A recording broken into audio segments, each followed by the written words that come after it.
Hey friends, welcome to our YouTube channel. Today in this video we will discuss about our emotions. You will be like, what kind of emotions? जैसे कि बहुत सारी बार ऐसा होता है कि हम किसी चीज से परेशान हो जाते हैं, बट हम उस जो सिचुएशन है, वो जो चीज है जिससे हम परेशान हो रहे हैं या हमारी जो परेशानी है, हम उस चीज को डिफाइन ही नहीं कर पाते हैं। बहुत सारी बार ऐसा होता है कि हम उसे हमारी जो नेटिव लैंग्वेज है, हम उसे उस चीज में, उस नेटिव लैंग्वेज में तो डिफाइन कर देते हैं, but in English it was very it will be, or it was, or it is very difficult for us to, or very complicated for us to define our emotion, our क्या कह सकते हैं, परेशानियों को define करना हमारे लिए English के अंदर बहुत ज़्यादा डिफिकल्ट लगता है, बट ऐसा नहीं है। इंग्लिश इज ऑल्सो लैंग्वेज, वो भी किसी देश की, किसी जगह की एक नेटिव लैंग्वेज है, और उसमें बहुत सारे लोग कहते हैं कि इंग्लिश जो है वो बहुत हार्ड है, बट नहीं, इंग्लिश जो है वो बहुत इजीएस्ट लैंग्वेज है अगर हम उसे बेसिकली पढ़ें तो। As I am speaking here about the spoken English, तो स्पोकन इंग्लिश में बहुत ज़्यादा इजी हो जाता है किसी चीज़ को डिफाइन करना। जैसे in this video we will discuss about some words like sick of, fed up with, hacked off, tired of और get rid of। तो ये सब वर्ड्स हैं क्या? ये सब वर्ड्स वहाँ यूज होते हैं जहाँ हम हमारी परेशानियों को बताते हैं।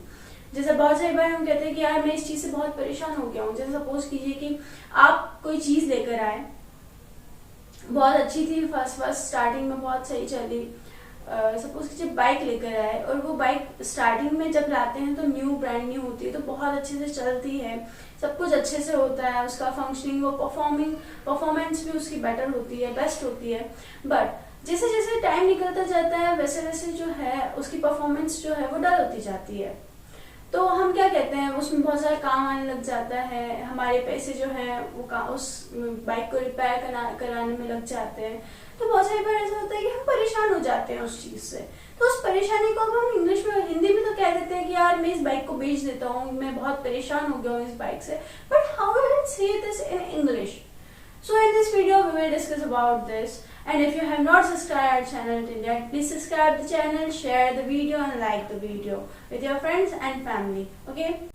So now as you can see here कि यहाँ कुछ words है जैसे sick of, fed up with, hacked off, tired of, get rid of. This is the video on this type of topics which you can use in your daily routine life. जैसे बहुत सारी बार होता है, जैसे now we will discuss about their what we can say format. So इसका format इस तरह के से होता है कि are you sick of, hacked off, जो भी word आपको use करना है। और यहाँ जो मैंने get rid of लिखा है, this get rid of means कि छुटकारा पाना, किसी चीज से क्या कर लेना, छुटकारा पाना। So here this is like that कि हाँ, अगर आप किसी चीज से परेशान हो तो उससे छुटकारा पाना। ओके, तो जैसे आप देख सकते हो कि यहाँ पर मैंने लिखा है are you sick of, hacked off, tired of, fed up with somebody or something। और यहाँ पे एक्शन भी आएगा, कोई भी किसी काम से अगर आप परेशान हो चुके हो तो उसको भी डिफाइन कर सकते हो। और अगर आपको उस चीज से छुटकारा पाना है तो आप क्या बोलोगे? जैसे हम कहते हैं यार अच्छा हुआ मैंने उस चीज से छुटकारा पा लिया, अच्छा हुआ मैंने उस बाइक को बेच दिया, मेरा उससे पीछा छूट गया। वो हम हमारी नेटिव लैंग्वेज में बोलते हैं। मैं एक हिंदी मतलब मेरी नेटिव लैंग्वेज हिंदी है तो मैं हिंदी में बोलती हूँ, आपकी नेटिव लैंग्वेज जो भी होगी you will talk in that native language about it. So अगर मैं गेट रिड ऑफ बोलती हूँ that I want to get rid of you, मैं तुमसे छुटकारा पाना चाहती हूँ। I want to get rid of myself, मैं अपने आप से छुटकारा पाना चाहती हूँ। तो मैं उस चीज को किस तरह से डिफाइन करूंगी? तो यहाँ पर हम नेटिव लैंग्वेज में तो बोल देते हैं छुटकारा पाना, तो गेट रिड ऑफ इंग्लिश में बोल देंगे कि I want to get rid of you. तो sick of, fed up with, hacked off, tired of, ये जो वर्ड्स है, ये जो फ्रेजेस है, इनका यूज किस तरीके से होगा, कहाँ क्या लगेगा? परेशानी को डिफाइन तो ये सारे वर्ड्स करते हैं। सिक ऑफ भी परेशानी को डिफाइन करता है, फेड अप विद भी परेशानी को डिफाइन करता है, हैक्ड ऑफ भी परेशानी को डिफाइन करता है, और टायर्ड ऑफ भी परेशानी को डिफाइन करता है। पर इनका यूज किस किस जगह, किस किस सेंटेंस में, कहाँ पर, कैसे, इन सब चीजों का यूज कैसे, कहाँ और क्यों होगा, हम उसको अब डिफाइन करेंगे और उस चीज को हम बेटरली समझेंगे। सो यहाँ पर आप देख सकते हैं कि मैंने यहाँ कुछ सेंटेंसेस लिखे हैं. Through this sentences we will learn about this words, okay, और of this phrases. So as you can see here that I have written here that I am sick of writing. जैसा कि हमने format में पढ़ा था, are you sick of, hacked off, tired of और fed up with somebody, something and action, और उसके साथ में क्या लगेगा, आईएनजी फॉर्म लगेगी एक्शन की. So as you can see कि I am sick of writing, कि मैं राइटिंग करके या मैं लिखते लिखते, अगर हम इसका हिंदी मीनिंग करते हैं या हिंदी में इसको ट्रांसलेट करते हैं तो इट विल बी लाइक मैं लिखते लिखते परेशान हो गया हूँ. What it will be? It will be like मैं लिखते लिखते परेशान हो गया हूँ. सिक ऑफ यहाँ हम परेशानी के लिए यूज करेंगे, परेशान. Okay, my Hindi is not good. So यहाँ सेकेंड सेंटेंसेस अगर हम देखते हैं, सेकेंड सेंटेंस को हम देखते हैं, I am hacked off my brother. मैं अपने भाई से परेशान हो चुका हूँ. मैं क्या हो चुका हूँ, अपने भाई से परेशान हो चुका हूँ. यहाँ पर भी हमने किसी चीज के लिए ही इसे यूज किया है, किसी पर्सन के लिए हमने यहाँ पर हैग्ड ऑफ का यूज किया है. इट इज नॉट कंपल्सरी कि आप वहाँ किसी चीज के लिए सिक ऑफ का यूज करें, किसी इंसान के लिए हैग्ड ऑफ का यूज करें, और किसी एक्शन के लिए आप यूज करें टायर्ड ऑफ. नहीं, यहाँ पर ऑफ आएगा, ऐसा नहीं है. आप चाहें तो किसी भी सेंस में आप इसका यूज कर सकते हो. जैसे यहाँ मैंने, अगर आप चाहे तो आप यहाँ लिख सकते हैं आई एम हैग्ड ऑफ की जगह कि I am sick of my brother. What you can say, मैं अपने भाई से परेशान हो गया हूँ, I am sick of my brother या sick of my brother. Third is here I am fed up with taking potato dish.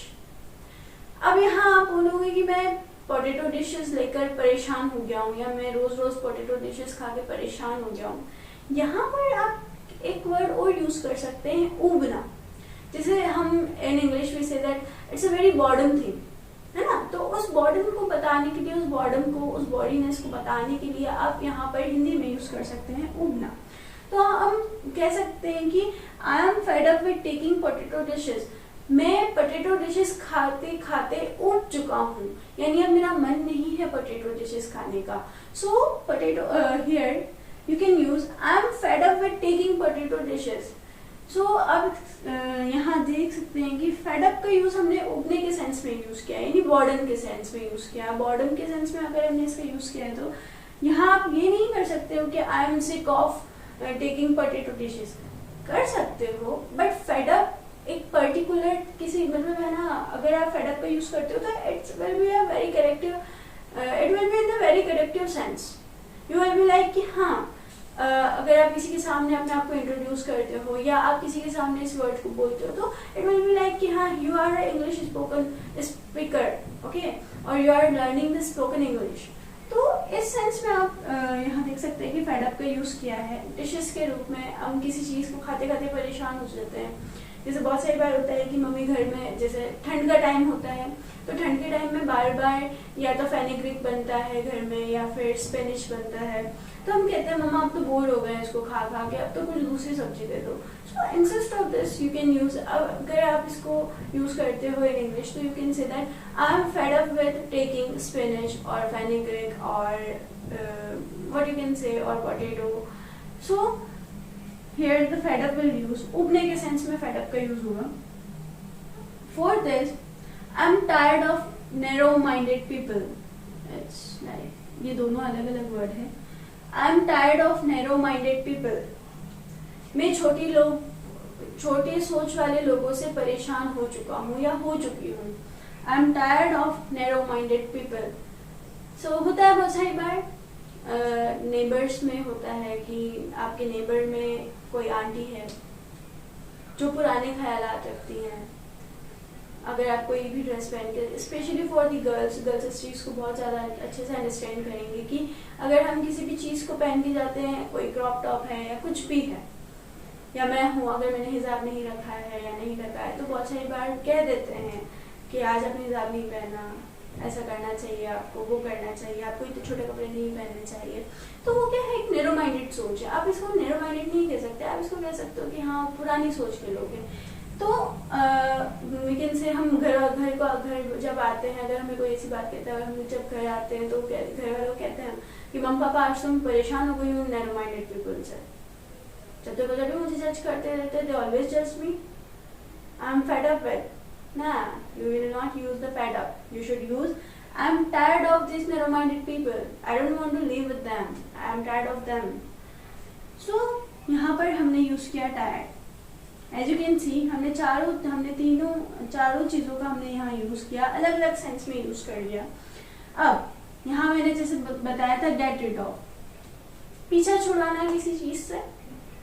तो यहाँ मैंने एक सेंटेंस लिखा है, I want to get rid of all of this. मुझे इन सब से पीछा छुड़वाना है, या मैं इन सब से पीछा छुड़वाना चाहती हूँ। जैसे बहुत सारी बार होता है कोई ऐसा फ्रेंड है who is very talkative, तो उस सेंस में हम कह सकते हैं कि हाँ ये जो मेरा फ्रेंड है, ये जो इंसान है, मैं इससे पीछा छुड़वाना चाहती हूँ क्योंकि वो बहुत ज़्यादा टॉकेटिव पर्सन है। I don't want to be with him और her because he is very talkative. I want to get rid of him और हर।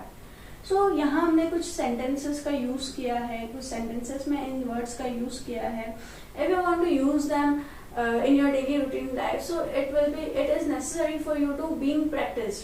आपको प्रैक्टिस करनी चाहिए और जितना आप प्रैक्टिस करेंगे, through the practice you can being a good English learner. Okay, and ये जो सेंटेंसेस हैं, ये जो फ्रेजेस हैं, you can use and so if you want to learn them, तो आपको ये चाहिए कि आप इनकी प्रैक्टिस करें। जैसे हम डेली रूटीन लाइफ में हम हमारी नेटिव लैंग्वेज को यूज करते हैं, तो instead of native language you should practice in English. आपको ज़्यादा से ज़्यादा इंग्लिश में बोलना चाहिए बिकॉज इंग्लिश में जिस लैंग्वेज में हम सबसे ज़्यादा बोलते हैं, हम उस चीज़ को, उस लैंग्वेज को अडॉप्ट कर लेते हैं हमारी डेली रूटीन लाइफ में।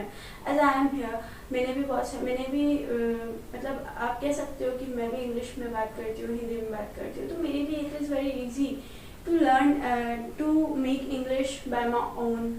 एंड ये आपके लिए बहुत ईजी वे हो जाता है कि अगर आपको इंग्लिश में पता है तो you can confess your feelings and emotions in English. So I hope you have understand all these meanings and you have understand these phrases. And if you have not subscribed our channel to that, please subscribe the channel, share the video and like the video. And if I had made any kind of mistake, please pardon me because I'm also a beginner on the YouTube. And comment me if you want to learn and know about the more phrases. Thank you so much.